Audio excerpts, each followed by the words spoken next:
Bismillahirrahmanirrahim. Assalamualaikum warahmatullahi wabarakatuh. Alhamdulillah. Selamat datang saya ucapkan kepada kawan-kawan. Apa khabar kawan-kawan semua? Saya berharap agar kawan-kawan semua sihat dan bahagia hendaknya.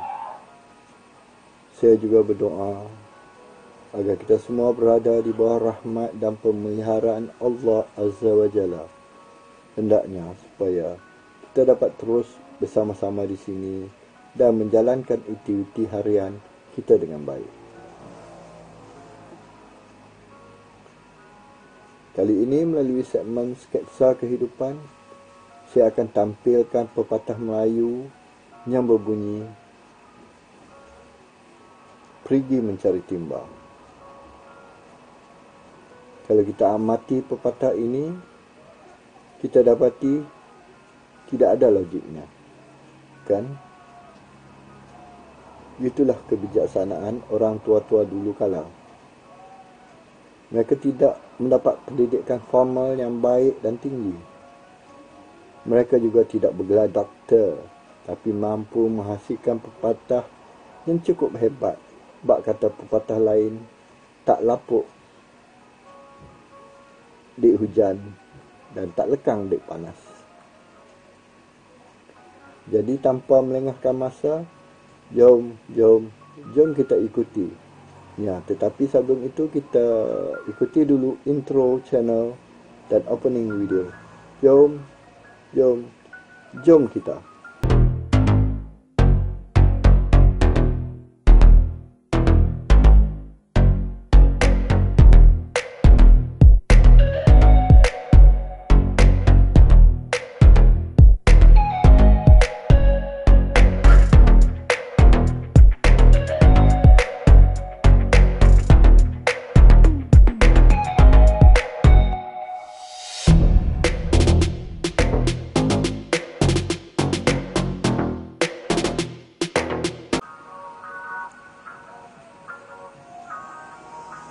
Sekali lagi, terima kasih kerana kawan-kawan masih sudi untuk terus bersama-sama saya di sini.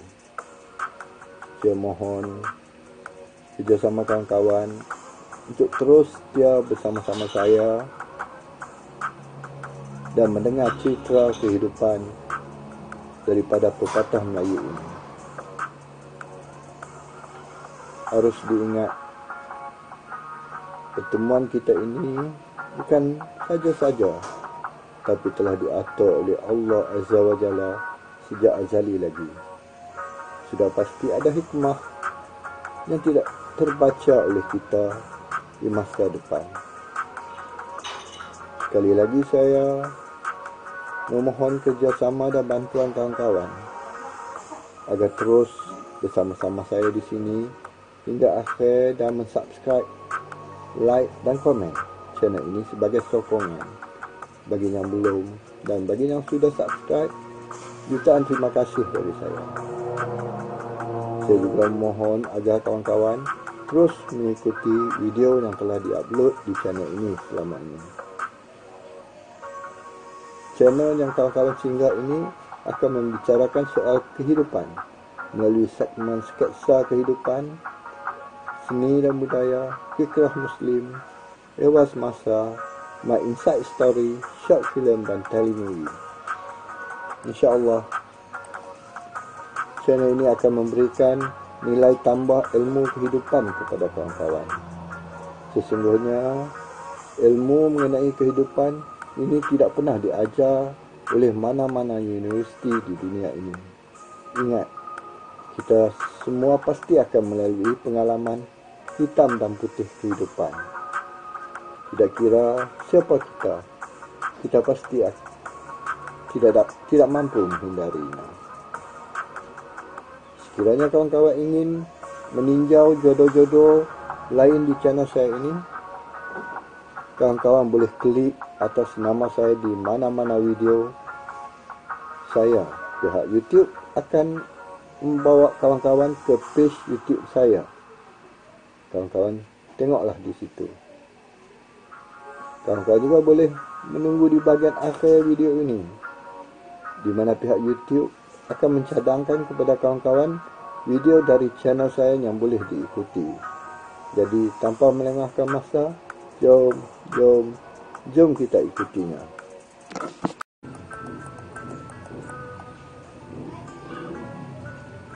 Kalau kita sebut bagaikan perigi mencari timba, pastinya golongan perempuan tidak senang mendengarnya. Ini kerana maksud peribahasa ini merujuk kepada perbuatan seorang perempuan yang memulakan langkah terlebih dahulu untuk berkenalan dengan seorang lelaki dalam konteks mencari jodoh. Berkemungkinan pihak perempuan merasa tidak senang kerana perbuatan ini menyalahi adat dan norma-norma kehidupan masyarakat, kerana biasanya orang lelaki yang akan memulakan langkah perkenalan. Mengubah adat dan norma ini adalah cabaran yang besar bagi orang perempuan untuk memulakan usaha ini. Mereka mungkin berhadapan dipandang serong oleh kawan-kawan lain. Itu belum lagi termasuk risiko ditolak oleh pihak lelaki. Harus diingat, walaupun ianya menyalahi adat dan norma-norma kehidupan masyarakat, tapi ianya tidak menyalahi di sudut agama. Agama tidak pernah melarang perbuatan itu. Ini yang lebih penting. Sebagai buktinya, Siti Khadijah radhiyallahu anhu merupakan wanita pertama yang memeluk Islam dan isteri pertama Rasulullah sallallahu alaihi wasallam. Siti Khadijah telah mengerak langkah melamar Rasulullah sallallahu alaihi wasallam terlebih dahulu. Siti Khadijah melamar Rasulullah sallallahu alaihi wasallam dengan menggunakan orang tengah atau wakil yang diberi nama Nafisah. Nafisah binti Mu'iyah ialah salah seorang sahabat perempuan terdekat kepada Siti Khadijah. Beliaulah yang menjadi penghubung dan orang tengah yang menyampaikan hasrat hati Siti Khadijah kepada Rasulullah SAW. Peminangan pula dibuat oleh bapa saudara Rasulullah SAW, iaitu Abu Talib, apabila mendapat lamaran daripada Siti Khadijah. Zaman telah berubah. Kini golongan perempuan sudah berkejaya.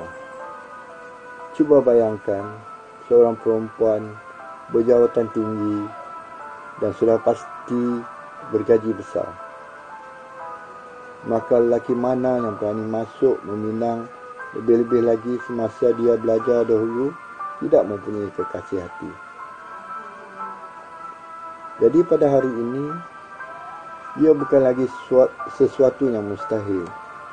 Golongan perempuan boleh memulakannya. Ini bukan kesalahan.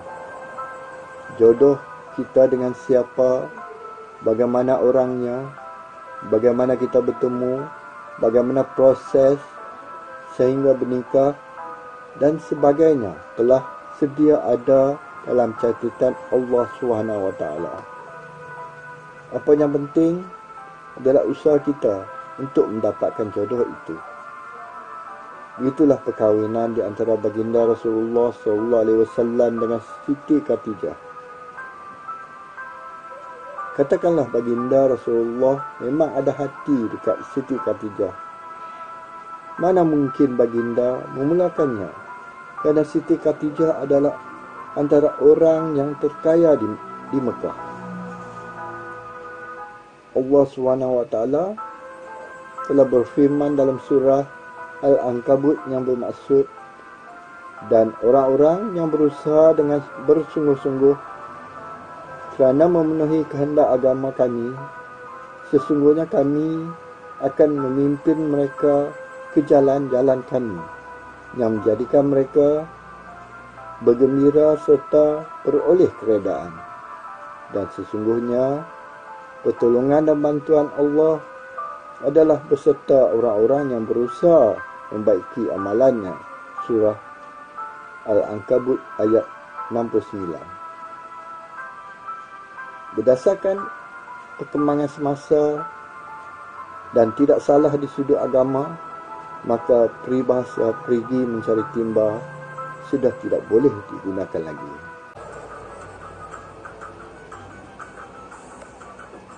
Memang sukar bagi seorang perempuan untuk memulakannya. Hal ini berkaitan dengan soal ketinggian maruah dan harga diri sebagai wanita. Islam datang dengan mengangkat martabat wanita. Harus diingat, apabila Sayyidina Siti Khadijah melamar Rasulullah SAW, itu bukan bermakna beliau merendahkan martabat dirinya sebagai wanita. Malah kunci kepada kenapa beliau kekal tinggi dan bermaruah adalah kerana tindakannya yang betul. Justru itu, dalam usaha menjaga maruah, jagalah proses memulakan perhubungan itu dilakukan dengan tak tahu malu, tergedik-gedik atau senaja menjadi murah di mata lelaki. Percayalah, tindakan ini akan memakan diri dan langsung tidak berfaedah. Apa yang perlu dibuat adalah kekalkan martabat dan sifat malu anda di tahap yang sepatutnya. Golongan perempuan boleh merisik dan mengumpul maklumat terlebih dahulu adalah penting sebelum bertindak. Merisik boleh dilakukan melalui orang tengah atau juga medium lain yang bersesuaian seperti social media dan sebagainya. Sifatnya, pendiriannya, pantang larangnya, wajah sebenarnya, prinsip keluarganya dan lain-lain. Semua ini penting untuk diketahui supaya tindakan nanti tepat. Jika malu, lantik orang tengah untuk menyampaikan hasrat hati. Dengan cara ini, banyak masalah kebaikan dapat dijaga, bahkan cara ini dipraktikkan oleh Sayyidina Aisyah, Sayyidina Siti Khadijah. Jadi, mintalah bantuan orang tengah yang boleh dipercayai. Terangkan dengan jelas dan terus terang tentang tujuan itu kepada orang tengah. Sebaiknya carilah orang yang benar-benar boleh dipercayai, jujur dan ikhlas, mau menolong untuk menemukan jodoh. Memberi hint atau petunjuk merupakan kaedah yang boleh diguna juga jika tiada orang tengah. Jika memang sudah lama kenal, masing-masing hanya memendam perasaan dan malu bercakap soal jodoh dan kahwin. Cara memberikan hint ini sebenarnya adalah subjektif, bergantung kepada jenis orang, situasi dan keadaan. Kita boleh menghantar mesej atau bercakap terus dengan menggunakan bahasa kiasan. Contohnya, menghantar mesej kepada dia. Saya sekarang sudah cukup bersedia.